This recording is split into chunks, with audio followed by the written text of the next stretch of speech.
Eh bien, bienvenue à Bishop, mon université. C'est une université anglophone située à Sherbrooke, au Québec. J'ai décidé de prendre le temps que j'avais pour faire une peinture de Bishop juste ici. Ça ressemble vraiment à Poudlard comme université. Là. Je suis bien contente que ce soit beau de même. Fait que c'est ça. Fait que on se met au travail. Salut tout le monde, bienvenue sur ma chaîne YouTube. Je m'appelle Isadora, je suis une artiste. Je suis passionnée par la peinture de paysage, la sculpture et l'art en général. J'habite au Québec avec mon mari Thomas et mon chien Mia. J'apprends devant vous à vaincre mes peurs, à sortir de ma zone de confort et à me dépasser pour devenir une artiste professionnelle. Abonnez-vous et suivez mes aventures à chaque semaine.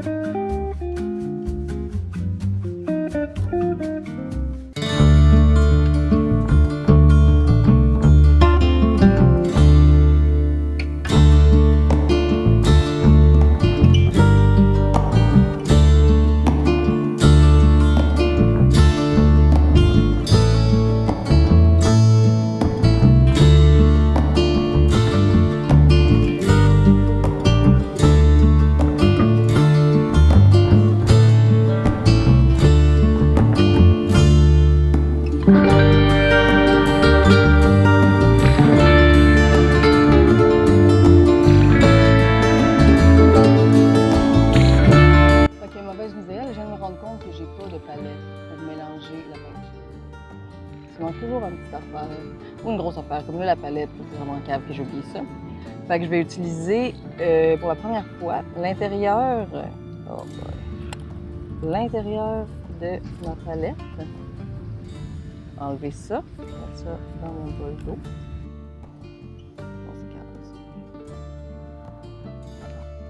Remplir mon affaire, j'ai sali ma feuille, j'ai sali 3 feuilles d'épais. Et mon eau est toute sale. Ça va mal à shop les chums.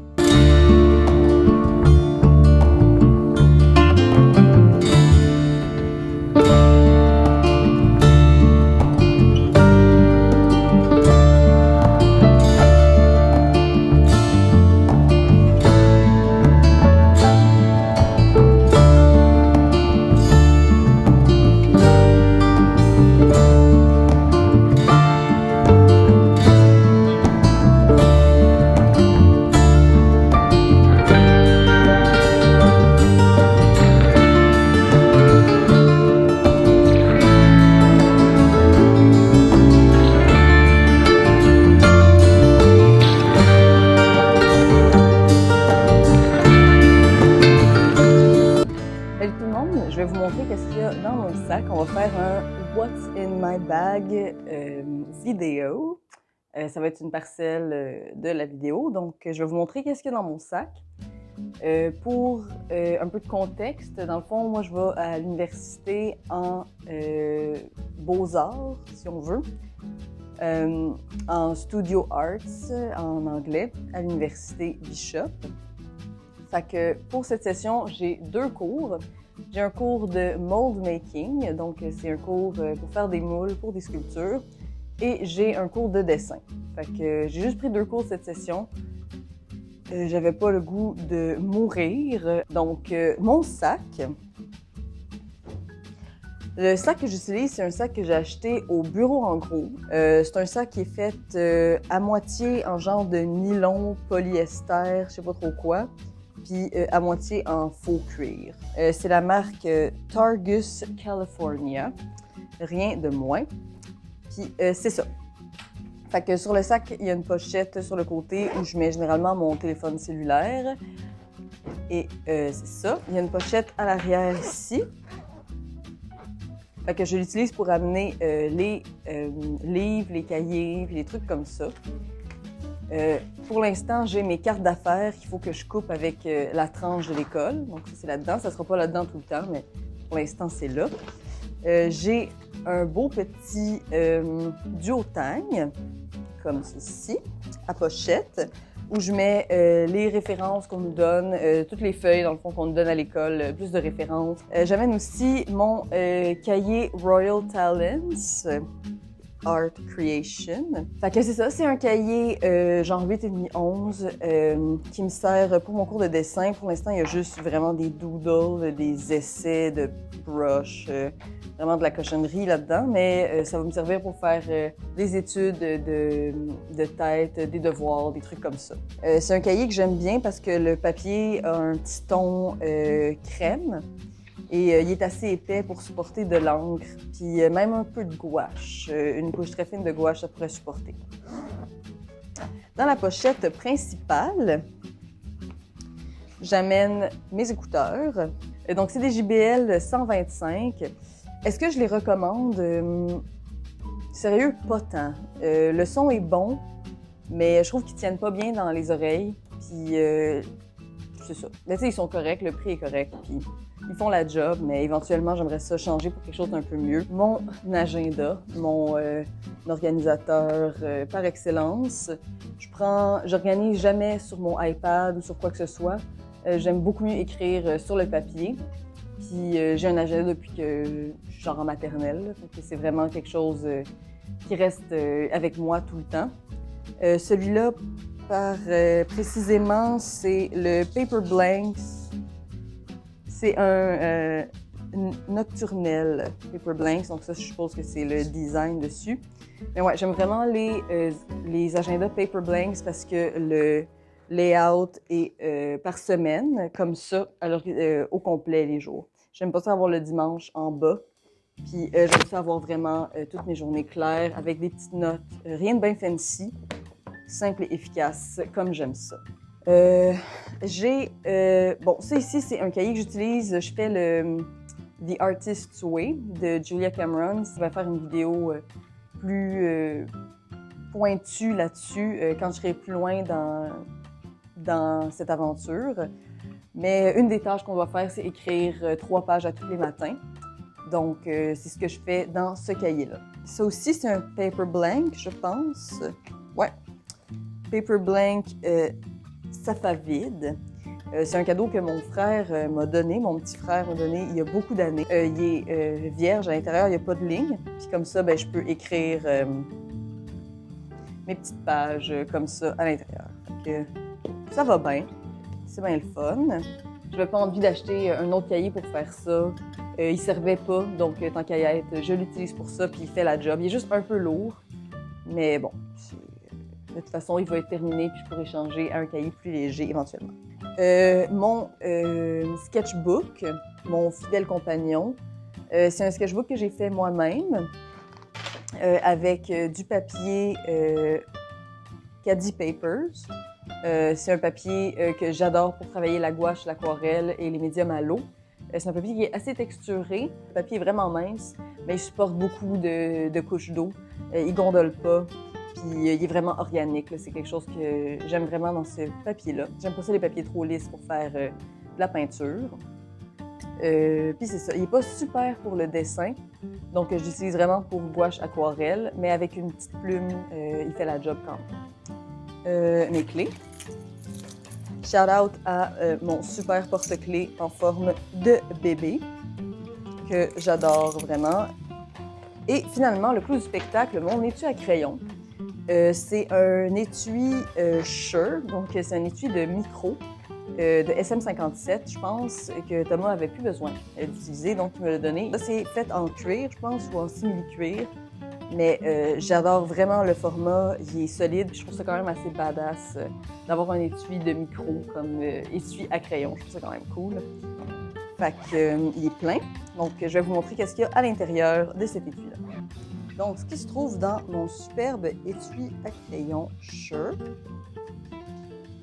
j'ai des crayons à mine Faber-Castell 9000 Jumbo, qu'ils ne roulent pas quand on les laisse sur la table. J'aime vraiment la poigne qu'ils ont, la grosseur de la mine aussi. J'utilise la Staedtler Mars Plastique comme efface. C'est une efface de plus de précision. J'ai une grosse efface aussi qui est à quelque part, là. Je traîne aussi 4 petits crayons Staedtler Mars Lumograph. La pointe est un petit peu plus foncée que les Staedtler, donc ça me permet d'ajouter des tons différents. J'ai un crayon à mine B101 Chunghwa Drawing. Sérieux, je me souviens pas la dernière fois que j'ai utilisé ça, fait que je pourrais pas vraiment donner un review précis et concis. Je traîne aussi un pouce mine Pentel P209 en 0.9. J'aime ça avoir un pouce mine avec une mine plus grasse parce que ça brise pas. J'ai les mines qui vont avec ici aussi. J'aime beaucoup son look aussi, vintage, écolier. J'aime bien ça. J'ai aussi un autre pouce mine, Graph Gear 300 de Pentel en 0.5. C'est pratique aussi quand je fais de l'aquarelle puis que je veux pas que le trait de crayon à mine soit trop apparent. C'est vraiment pratique d'avoir ça. J'aime aussi le fait qu'il soit en métal. Il est plus durable, il est plus lourd aussi, un bon poids. J'ai des crayons charcoal. J'aime pas vraiment travailler avec le charcoal, mais ça faisait partie des matériaux à avoir pour le cours. J'aime ça le mouiller, par exemple. Le charcoal mouillé, je trouve que ça a un effet intéressant. Puis ça fait que c'est pas aussi volatile aussi, ça part pas autant quand on repasse notre main dessus. Donc, moi, je suis toute simple et efficace. Quand quelque chose est trop compliqué, que c'est pas compatible avec mon mode voyage portable, constamment en mouvement dans mon sketchbook, j'aime pas vraiment ça. Mais bon, le charcoal faisait partie des matériaux à avoir, fait que j'en ai eu. On avait aussi besoin d'estampeurs, là, je sais pas si ça s'appelle comme ça, mais qu'on met là, pour venir étaler le crayon à mine, le graphite. J'en ai 3 ici, donc de 3 tailles. Ça non plus, j'utilise pas vraiment ça dans la vraie vie, mais c'était nécessaire pour le cours, fait que faut ce qu'il faut. J'ai 2 crayons de graphite aquarellable de Faber-Castell, un 4B et un 8B. Ça, j'aime bien ça, même dans la vie courante, j'utilise ça quand même. C'est vraiment pratique pour faire des esquisses rapides. Puis le fait que ce soit mouillé, on peut le mouiller avant ou après. Je trouve que c'est quand même versatile comme technique. Ça vient pas tout s'écraser, se smudger sur la feuille. Fait que j'aime bien ça. J'utilise des plus gras. C'est rare que je travaille dans du plus pâle que du 4B. Là. C'est vraiment rare. Faut que je veuille pas que ça paraisse. Puis c'est bien rare que je veux pas que ça paraisse. Fait que d'habitude, c'est pas mal ça. 4B et 8B. Je traîne aussi un gros crayon aquarellable. J'ai acheté ça quand j'ai vécu en Colombie-Britannique en 2016, genre. Puis j'en suis pas venue à bout encore. Quand j'ai travaillé à la papeterie, je me suis équipée en crayon Prismacolor Color Race. Je traîne avec moi le terracotta, le indigo et le violet, des tons plus sobres qui me servent à faire des esquisses en dessous d'une aquarelle ou d'une gouache. J'aime vraiment ces crayons-là. C'est un crayon, dans le fond, qui est comme de couleur, mais qui s'efface, donc Call Erase, en fancy. Puis ils sont discontinués, je pense. Donc je me suis équipée, j'en ai acheté vraiment beaucoup. Celui-là, ça fait vraiment longtemps que je l'ai. Comme vous pouvez voir, l'étiquette ici est toute foncée. Quelque chose qui n'a pas vraiment rapport, mais que j'aime traîner aussi, c'est une petite plume comme ça, donc que tu trempes dans l'encre. Ma prof de dessin a toujours de l'encre de Chine à disposition. 3 heures de dessin, j'aime ça quand même varier un peu les médiums. Je traîne toujours un crayon aquarellable aussi. Celui-là, c'est un Albert Dürer de Faber-Castell. Mais c'est ça, donc j'aime beaucoup la grosse pointe encore. Il y a la même forme que les Jumbo de Faber-Castell aussi. Il y a quelques temps, pour essayer, je me suis acheté un kit de crayons pastel de Faber-Castell, les Pit Pastel. J'avais vu un dessin que Gauguin avait fait en utilisant des crayons comme ça, du pastel sec dans le fond. Puis sérieux, j'haïs travailler avec le pastel sec en bâton. C'est mon pire cauchemar, ça va vraiment pas avec ma personnalité. J'en mets partout, c'est vraiment pas mon médium du tout.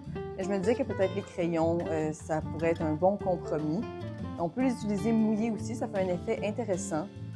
Sérieux, c'est pas mon médium de prédilection, mais dans le cours de dessin, je vais essayer de les utiliser quand même, développer peut-être une nouvelle passion pour ça.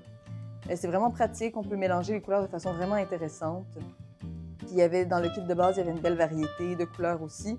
J'ai rajouté un sépia et un noir que j'ai acheté en plus. On va voir qu'est-ce que ça donne. Je les traîne vraiment juste parce que je me sens mal de les avoir et de ne pas les utiliser jamais. Dans le cours de dessin, ça marche. Ma prof aime bien les médiums secs comme ça. Je traîne toujours aussi un crayon gel blanc. Ça, c'est un Jelly Roll de Sakura en 0.8. C'est quand même une pointe grosse, mais c'est pratique pour venir ajouter des highlights Puis je l'utilise pas vraiment dans la vraie vie, fait que de l'avoir dans mon cours de dessin, c'est pratique. Puis ça vient vraiment rajouter un peu de zing dans les dessins. J'utilise un stylo J-Tech C3 de Pilot. C'est un crayon qui est adoré par des illustratrices comme Fran Menessé, Franerd, là, qui est connue sur YouTube sous ce nom-là.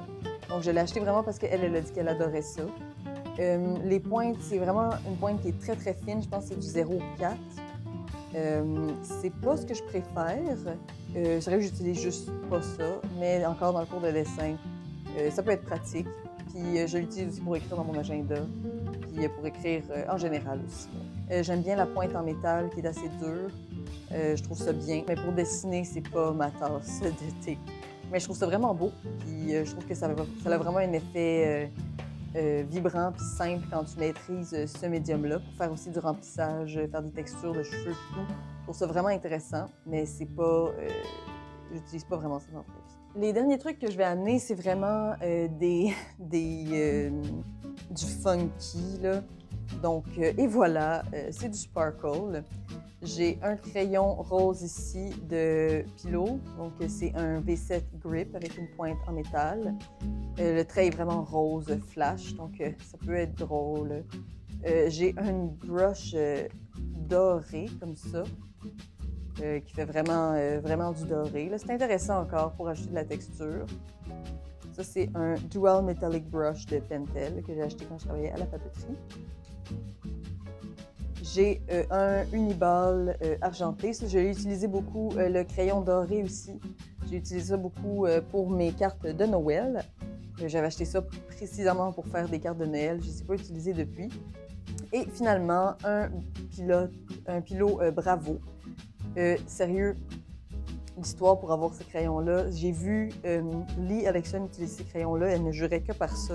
Donc, je me suis dit, il faut que j'essaye ça. Ces crayons-là sont vraiment fantastiques, mais ils sont extrêmement durs à trouver, au Québec du moins. Il n'y a aucune papeterie qui les vend. Il a fallu que j'y fasse venir d'un site un peu sketch de produits de papeterie aux États-Unis. J'en ai fait venir de Amazon, c'était genre 40$, c'est-à-dire qu'il y en avait 12, seulement il y en avait un. J'ai dû me faire rembourser par la compagnie. En tout cas, grosse affaire, mais finalement, j'ai 12 Pilot, bravo. Puis, ils sont vraiment intéressants. La pointe est feutre, est grosse. Ça fait un fini vraiment opaque. Vraiment uniforme quand tu passes dessus. Puis je me suis dit que peut-être encore ça pouvait rajouter un peu de diversité dans mon kit de dessin, de mon cours de dessin. Donc, et voilà. Donc, c'est tout pour ce que j'ai dans mon sac, un What's in my bag. J'espère que vous avez apprécié. Je vais retourner à la vidéo de peinture maintenant.